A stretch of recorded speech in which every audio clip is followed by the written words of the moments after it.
अस्सलाम वालेकुम, welcome back to my new vlog. उम्मीद करती हूँ आप लोग सब लोग खैरियत से होंगे और अल्लाह का शुक्र है जी मैं भी खैरियत से हूँ। तो जी रमज़ान का पहला दिन यानी पहला रोज़ा, तो दोपहर का टाइम था। मैं तकरीबन 11 बजे उठ गई थी क्योंकि मैं तकरीबन 7 बजे सोई थी। उसका रीज़न ये था कि नमाज़ वगैरह पढ़ी, उसके बाद घर के काम किए। मैं शुरू से ही मेरी यही रूटीन है कि रमज़ान में मैं सुबह सहरी करने के बाद सारे घर के काम वाइंड अप कर लेती हूँ। किचन तो ख़ैर सुबह ही आपको मैंने दिखाया था कि व्लॉग में कि मैं सारा ही डीप क्लीन करती हूँ, लेकिन यहाँ पे अभी मैंने बर्तन वगैरह अपनी जगह पे नहीं लगाए थे। बाकी सारे घर की क्लीनिंग हो गई थी।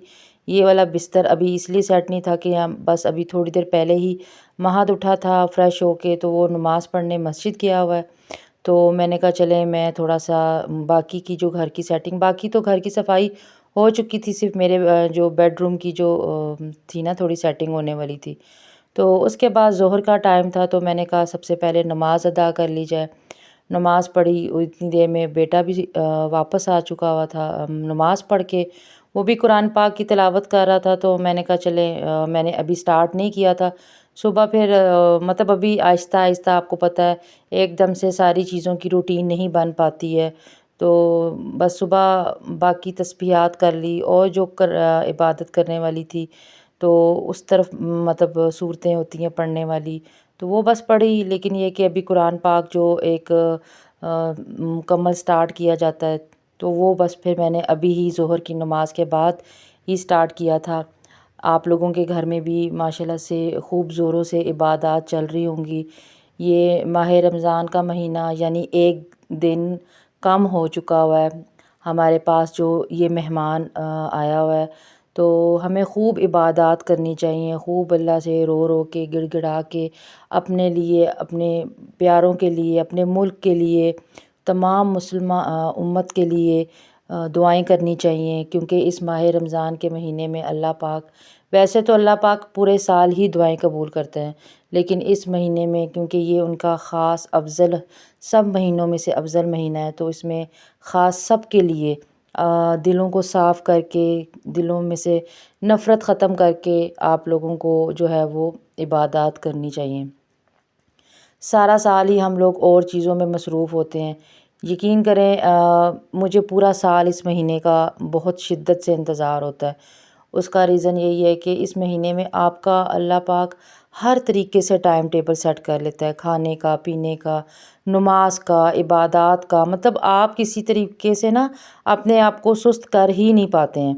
तो बस इसलिए मुझे ये महीना, मुझे क्या बहुत से लोगों को, बल्कि तमाम मुसलमानों को ये महीना बहुत ज़्यादा अफ़ज़ल लगता है। तो ये कि इस महीने में आपकी सुबह खाने का रूटीन होती है, वरना तो बस जिसका जब दिल करता है वो नाश्ता कर लेता है, जब दिल करता है दोपहर का खाना खा लेता है। कोई टाइम टेबल, कोई शेड्यूल नहीं होता। इस महीने में हर काम रूटीन के साथ और टाइम के साथ होता है। और मुझे तो वैसे भी हर काम टाइम पे हुआ ही, जो है ना, जिन लोगों को आदत होती है ना हर काम टाइम पे करने की, तो बस फिर उनके लिए ये महीना बिल्कुल बेस्ट है। खैर जी अपनी इबादत ख़त्म करने के बाद मैं तकरीबन 4 बजे का टाइम था, मैं किचन में आ गई थी। और किचन में आते ही सबसे पहले मैंने आके अपने जो बर्तन वगैरह जो सहरी में, क्योंकि मैं उसके बाद फिर किचन में नहीं आई, तो बस मैंने ये कहा कि अब मैं, क्योंकि थोड़ा बहुत अफ्तारी का अहतमाम करना था। मैं ज़्यादा अहतमाम नहीं करती हूँ क्योंकि हम 3 अफराद हैं, 3 अफराद ज़्यादा क्या अहतमाम करेंगे जी। इंशाल्लाह आगे मैं आपके साथ जो है ना वो रमज़ान मतलब जो मैं दावत वगैरह करूँगी, मतलब अफ्तारी वगैरह करवाऊँगी या सहरी करवाऊँगी, तो वो फिर उसकी जो आपके साथ वीडियो या व्लॉग वगैरह शेयर करूँगी। तो यहाँ पे आज मैं आपके साथ कैसे में आप 10 मिनट में बूंदी जो है वो बना सकते हैं, क्योंकि मैंने आपके साथ पहले रेसिपी शेयर नहीं की हुई। बहुत से लोगों ने बहुत सी रेसिपी शेयर की हैं, मैं जिस तरीके से बनाती हूँ, तो मैं आपके साथ वो शेयर कर रही हूँ। ये तकरीबन मैंने 1.5 कप लिया था और इससे अच्छी खासी जो है ना वो बूंदी तैयार हो जाती है। तो सबसे पहले मैंने इसमें नमक और हल्दी, लाल मिर्च, क्योंकि मैं थोड़ा सा ना स्पाइसी सी बूंदी बनाती हूँ, बिल्कुल फीकी और रूखी मज़े की नहीं लगती। तो नमक, हल्दी, लाल मिर्च, कुटी हुई लाल मिर्च, ज़ीरा और थोड़ा सा मैंने भुना हुआ जो सूखा धनिया होता है ना वो भी मैंने डाला था। और डालने के बाद आपने बस ने इसमें हल्का हल्का थोड़ा थोड़ा पानी करके डालना है, एकदम से पानी नहीं डालना है क्योंकि इसका आपने थिक बैटर बनाना है। तो इसको आप चाहें तो स्पून के साथ भी कर सकते हैं, लेकिन मुझे थोड़ा-सा स्पून के साथ वो कहते हैं ना मेहनत ज़्यादा लग रही थी, तो फिर मैंने वो जो देसी तरीका होता है ना हाथ के साथ, तो उसके साथ यकीन करें बस आपने इसको इतना फेंटना है कि इसके अंदर एयर बने। मतलब ये बिल्कुल फ्लफ़ी सा हो जाएगा, जैसे एक क्रीम का टेक्सचर होता है ना, वैसा होगा। तो यहाँ पे देखें थोड़ी-सी एफ़र्ट ज़्यादा लगती है, अगर हाथ के साथ आप करेंगे ना तो जल्दी भी हो जाएगा और आपकी मेहनत भी कम लगेगी। तो यहाँ पे मैं कोशिश कर रही थी कि मैं हाथ के साथ करूँ, लेकिन नहीं हो पाया। अच्छा जी, यहाँ पे अच्छे से आपने बस थोड़ा-थोड़ा पानी करके ना मैं आपको बताऊँगी कि कितना ये गाढ़ा और कितना ये थिक होना चाहिए। मैं कोई भी मीठा सोडा वग़ैरह इस्तेमाल नहीं करती हूँ। मैं ऐसे ही मतलब जितना आप फ्लफ़ी करेंगे ना, आपको मीठे सोडे वग़ैरह की जो है ना वो ज़रूरत नहीं पेश आएगी। और अगर आप ज़्यादा इसको वो मतलब नहीं करेंगे, देखिए कितना मैं तेज़-तेज़ हाथ जो है वो चला रही हूँ। ग्रीन चटनी मैंने निकाल ली हुई थी, तो ताकि इजीली मैं यूज़ कर सकूँ। तो बाकी भी जो चटनियाँ जो चीज़ आपको यूज़ करनी हो ना, तो आप साथ ही इस टाइम पे आप निकाल लें तो इजीली आप यूज़ कर सकते हैं। तो मैंने प्लान किया था कि मैं रोल बनाऊँगी और साथ में दही और ये बूंदी वग़ैरह बनाऊँगी और सालन में कुछ मज़े का बनाऊँगी, लेकिन जिस टाइम पे मैं ये बना रही थी, बूंदी बना रही थी, उसी टाइम पे मेरी अम्मी की कॉल आ गई।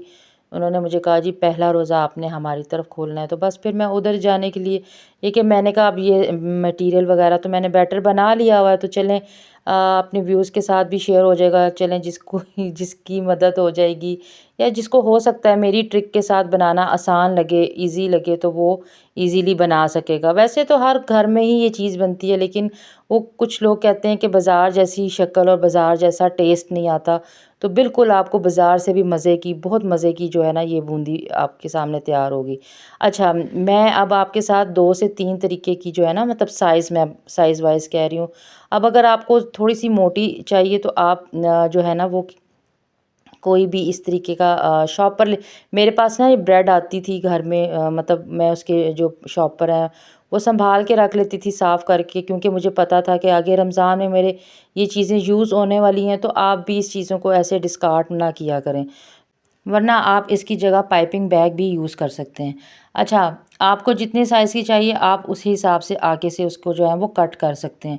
मैंने पहले बिल्कुल बारीक सा कट लगाया था ताकि मुझे अंदाज़ा हो सके कि ये कितनी मोटी निकल रही है। लेकिन ये पहला बैच मैं क्योंकि पहले मैंने सोचा था मैं ये स्किप कर दूँगी, एडिट कर दूँगी बीच से। लेकिन मैंने कहा नहीं, आपको भी इस चीज़ का आइडिया होना चाहिए। मैं सारी चीज़ें आपके साथ इसीलिए शेयर करती हूँ, इसीलिए अपना एक्सपीरियंस भी शेयर करती हूँ ताकि आपको भी इस तरीके से आइडिया हो सके। अगर आप उसको थोड़ा ये फिर मैंने स्टेप 2 किया था, थोड़ा-सा और जो था ना हमारे घर में इसी तरीके की जो है वो खाई जाती है, ना ज़्यादा पतली और ना ज़्यादा मोटी। तो बस फिर मैंने कहा चलें ये साइज़ ठीक है।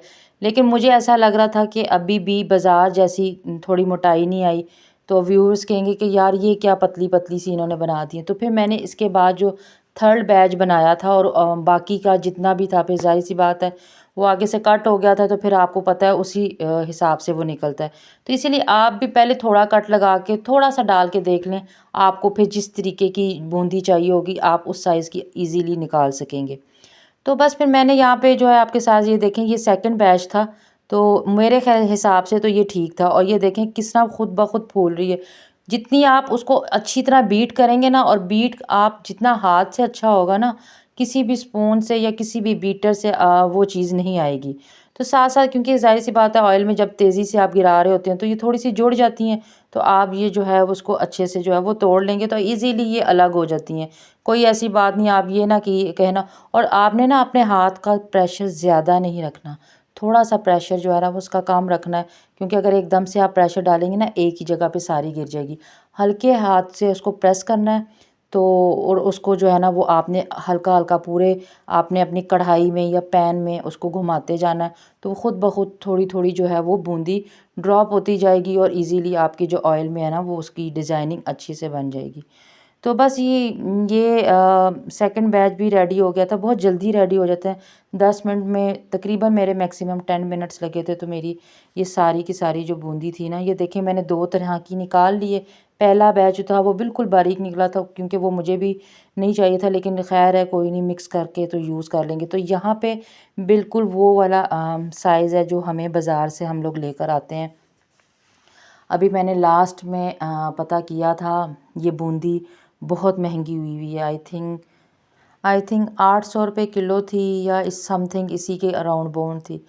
तो आप ये देखें, 800 बल्कि ज़्यादा थी, मैं शायद कम बता रही हूँ। मुझे किसी ने बताया था, मतलब मुझे एग्जैक्ट नहीं पता, लेकिन ये बूंदी जितनी मैंने आपको क्वांटिटी बताई है, ये मेरे ख्याल से 50 या 60 रुपये का आप बेसन लाएंगे ना, तो इजीली ये इतनी बूंदी बन जाएगी कि एक वीक आपका, मतलब अगर तो फैमिली बड़ी है तो वो फिर आप उस हिसाब से, लेकिन हमारी फैमिली के लिए ये मैं जितनी बूंदी बना रही हूँ, अगर मैं डेली बेसिस पे भी बनाऊँ, दही भल्ले या दही इस तरह की फुल्की वगैरह बनाऊँ, तो ये एक हफ़्ता मेरा आराम से चल जाएगा। क्योंकि हम लोगों ने उस टाइम पे पेट तो भरना नहीं होता, लेकिन ये होता है कि हर चीज़ ये होता है, थोड़ा सा आपका मुंह का टेस्ट चेंज करना होता है। तो ये देखें कि कितने मज़े की, ये ज़्यादा जो है देखें थोड़ी सी फूल गई है। अगर आप इसको फेंट के, मतलब अच्छी से बीट करके ना, आधे घंटे के लिए अगर रेस्ट पे छोड़ देंगे तो और भी अच्छा रिज़ल्ट आएगा।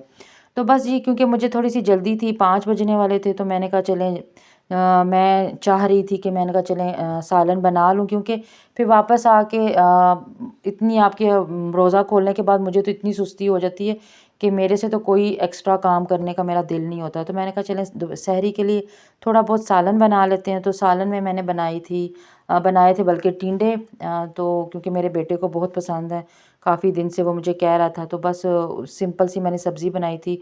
और सहरी में ना हम कुछ हैवी वगैरह जो लोग अक्सर खाते हैं, मतलब हमसे नहीं खाया जाता।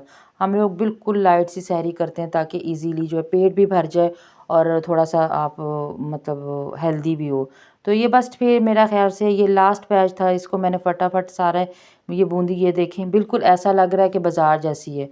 तो आप भी चाहें, थोड़ी सी मेहनत लगती है, मेरा नहीं ख्याल बीट करने में 5 मिनट लगे होंगे, या है हार्डली 10 मिनट लगे होंगे। और फ्राई करने में, अगर तो कढ़ाई आपकी बड़ी है, तो हो सकता है एक ही टाइम पे ये सारी जो बूंदी है वो तैयार होके निकल आए। तो ये देखें कितनी सॉफ्ट थी। इसको आपने अगर एयर टाइट जार में रखनी है, तो इसको आपने अच्छे से ठंडा होने देना है। गरम गरम बिल्कुल भी किसी चीज़ में पैक करके आपने नहीं रखनी है। इवन कि अगर आप फ्रीज़ भी करना चाहें, तो इसको सबसे पहले आपने ठंडा करना है बिल्कुल रूम टेम्परेचर पे। ये नहीं कि उठा के फ्रिज में रख देना है, नहीं, इसको आप अपने काउंटर पे पड़ा रहने दें अच्छे से, ये ठंडी हो जाए तो फिर आप किसी भी जार में, किसी भी चीज़ में डाल के, तो आप इसको जो है वो सेव कर सकते हैं। तो बस ये चीज़ मैंने कहा चलें आज आपके साथ, और तो कोई ख़ास रेसिपी शेयर नहीं होगी, लेकिन ये रमज़ान की एक ऐसी चीज़ है जो कि हर घर में बनती है, और कम बजट में जो है ये चीज़ रेडी हो जाती है। तो ये देखें पूरा बॉक्स भर गया था, और ये लेफ़्ट ओवर बच गई थी। तो क्योंकि हम लोगों ने तो अभी, मैंने कोई अफ्तारी नहीं बनानी थी, मैं अफ्तारी में अम्मी के घर जा रही थी, तो यहाँ पे देखें सालन भी तकरीबन रेडी हो चुका हुआ था। तो मैंने कहा चलें आज आपके साथ अपनी पहले दिन की रूटीन, इंशाल्लाह मैं अफ्तारी प्लस सहरी आपसे डेली ही थोड़ा थोड़ा जो जो मुझसे शेयर हो सकेगा तो इंशाल्लाह मैं करूँगी, क्योंकि मेरा फोकस होता है कि मैं ज़्यादा से ज़्यादा जो इस महीने का जो मकसद है उसको हासिल किया जाए, और हर कोई यही चाहता है। तो ये देखें इस टाइम पे तकरीबन 5 बज चुके हुए थे, तो यहाँ पे मेरा बेटा नमाज के लिए गया हुआ था, असर की नमाज के लिए, तो बस उसने यहाँ पे नातें वगैरह लगाई थी, तो अज़ान हो गई थी, तो वो फिर इसी तरह छोड़ के चला गया। तो मैंने कहा चलें अज़ानें तो हो गई हैं, थोड़ी देर मैं भी यहाँ पे बैठ के नात वगैरह कोई अपनी मर्ज़ी की सुन लूँ। तो यहाँ पे वो जुनैद जमशेद की सुन रहा था। यकीन करें इस महीने में ना एनवायरनमेंट ही कुछ और होता है, और कुछ करने का आपका दिल करता ही नहीं है। बस यही मैं आपको अपना पर्सनली बता रही हूँ, और किसी चीज़ का करने को दिल नहीं होता। मतलब ना तो कोई टीवी देखने का, ना कोई ड्रामे देखने का, लोग करते हैं बहुत कुछ करते हैं। तो इंशाल्लाह मैं आपसे अपनी नाइट रूटीन भी शेयर किया करूँगी कि मैं लेट नाइट, मतलब तरावीह के बाद से लेके सहरी तक मेरी क्या रूटीन है। तो मेरे साथ मेरे चैनल पे जुड़े रहिएगा, और जो तो मेरे चैनल पे न्यू है तो जल्दी से जल्दी जाके उसको सब्सक्राइब कीजिए, और जल्दी देखिए हम आपके लिए अपने वक़्त से निकाल के आपके लिए कुछ ऐसी चीज़ें लेकर आते हैं जिससे आप भी मोटिवेट हों, कुछ नई चीज़ें सीख सकें, कुछ आप भी हमें बता सकते हैं, हमारे कमेंट बॉक्स में आके हमसे शेयर कर सकते हैं, क्योंकि हम भी कोई यहाँ पे परफेक्ट कोई भी नहीं है। तो अपनी दुआओं में याद रखा करें, हम भी इंशाल्लाह, बल्कि पूरे पाकिस्तान के लिए दुआ करें। हमारे मुल्क में हर चीज़ को आग लगी हुई है। यकीन करें, एक दिन में इतनी महंगाई होगी। मेरे भाई बता रहे थे रात को कि हर चीज़ डबल रेट पे हो गई है। इतनी सब्ज़ी, मतलब आप ये सब्ज़ी क्या होती है, मतलब मामूली सी चीज़ें हैं जो डेली बेसिस पे अगर एक इंसान ने, मिडिल क्लास से भी लो लेवल के जो लोग होते हैं, उन लोगों ने भी अगर अफ्तारी करनी है तो कम से कम वो रोटी तो खाएंगे ना। तो आप लोगों ने हमारे मुल्क में क्या कह सकते हैं कि रोटी खाना भी बहुत मुश्किल कर दिया हुआ है। ऐसे ऐसे वाक़यात सुनने को, देखने को मिलते हैं कि लोग अपने ही बच्चों को जो है वो या तो आग लगा रहे हैं, या उनको गोलियां मार के, या उनको कुछ खिला के मार देते हैं। तो खुदारा हमें कुछ सोचना चाहिए, दुआ करनी चाहिए अपने मुल्क के लिए, अपने मुल्क की बेहतरी के लिए, कि अल्लाह पाक इन लोगों को हिदायत दे कि हमारे इन त्योहारों पे कम से कम मुल्क में कम से कम जो है वो महंगाई की जाए। तो बस जी, यहाँ पे फिर मैंने अपने कपड़े वगैरह निकाल लिए थे, उनको मैंने प्रेस किया, तो फिर हम लोग चले गए। उम्मीद करती हूँ आपको ब्लॉग पसंद आया होगा। Thank you for watching.